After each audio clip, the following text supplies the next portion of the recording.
ബീഹാർ നിയമസഭാ തെരഞ്ഞെടുപ്പിൽ വലിയ വാഗ്ദാനങ്ങളുമായി എൻ.ഡി.എ പ്രകടന പത്രിക. തൊഴിൽ, സ്ത്രീ ശാക്തീകരണം, ക്ഷേമ പദ്ധതികൾ തുടങ്ങിയ വാഗ്ദാനങ്ങളാണ് പത്രികയിലുള്ളത്. അതേസമയം പ്രകടന പത്രികയല്ല, പ്രവർത്തന റിപ്പോർട്ടായിരുന്നു പുറത്തിറക്കേണ്ടതെന്ന് പ്രതിപക്ഷ നേതാക്കൾ ആരോപിച്ചു. 1 കോടി പേർക്ക് സർക്കാർ ജോലികൾ നൽകുമെന്നാണ് പ്രകടന പത്രികയിലെ പ്രധാന വാഗ്ദാനം.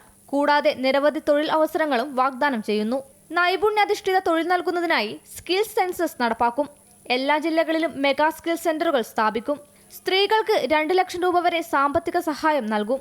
1 കോടി ലക്ഷം സ്ത്രീകളെ ലഖ്പതി ദീദിമാരാക്കും. അതിപിന്നോക്ക വിഭാഗങ്ങളിൽപ്പെട്ട വിവിധ തൊഴിൽ ഗ്രൂപ്പുകൾക്ക് 10 ലക്ഷം രൂപ നൽകും. 5 വർഷത്തിനുള്ളിൽ 50 ലക്ഷം കോടി രൂപയുടെ നിക്ഷേപം കൊണ്ടുവരുമെന്നും പ്രകടന പത്രികയിൽ പറയുന്നു.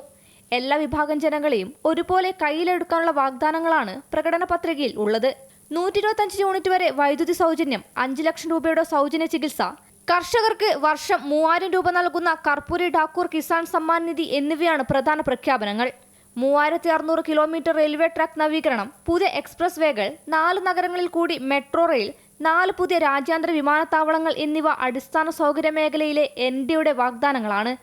സീതാദേവിയുടെ ജന്മസ്ഥലത്ത് ആധ്യാത്മിക നഗരം സ്ഥാപിക്കുമെന്നും എൻ.ഡി.എ ഉറപ്പു നൽകുന്നു. മഹാസഖ്യത്തിന്റെ വാഗ്ദാനങ്ങൾ പകർത്തുകയാണ് എൻ.ഡി.എ ചെയ്തതെന്ന് ആർ.ജെ.ഡി കുറ്റപ്പെടുത്തി.